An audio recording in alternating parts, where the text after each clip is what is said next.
કાલે 10મો આંતરરાષ્ટ્રીય યોગ દિવસ ત્યારે રાજ્યમાં યોગ દિવસ દેશની સરહદ પર ઉજવાશે। મુખ્યમંત્રી ભૂપેન્દ્ર પટેલની આગેવાનીમાં યોગ દિવસનું આયોજન ભારત પાકિસ્તાન બોર્ડર પરના બનાસકાંઠાના નડાબેટમાં કરવામાં આવ્યું। એ પહેલા આજે સાંજે મુખ્યમંત્રી ભૂપેન્દ્ર પટેલ બનાસકાંઠા પહોંચશે। વડગામડામાં ગ્રામ સભા કરી ગ્રામજનો સાથે સંવાદ કરશે। કાલે યોગ દિવસની ઉજવણીમાં સામેલ થશે। ઉજવણી બાદ બીએસએફના જવાનો સાથે પણ બેઠક યોજશે। એટલું જ નહીં, જવાનો સાથે ભોજન પણ લેશે।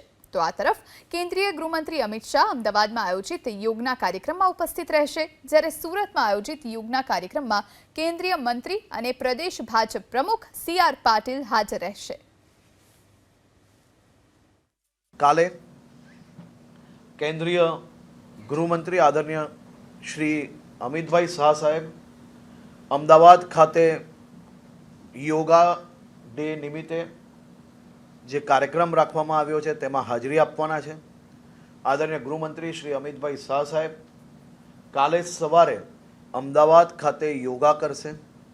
કેન્દ્રીય મંત્રી શ્રી સી.આર. પાટીલજી સુરત ખાતેના કાર્યક્રમમાં હાજર રહેવાના છે।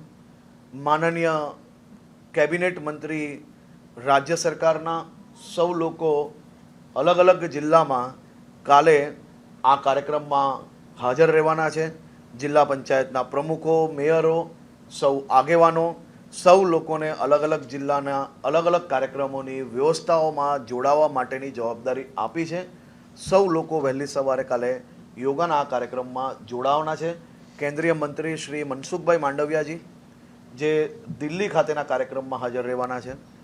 એ જ રીતે નીમુબેન બાંબનિયા એ દિલ્હી ખાતેના કાર્યક્રમની અંદર હાજર રહેવાના છે। સૌ આગેવાનો કાલે યોગાના કાર્યક્રમોમાં વિવિધ સ્થળો પર જોડાવાના છે।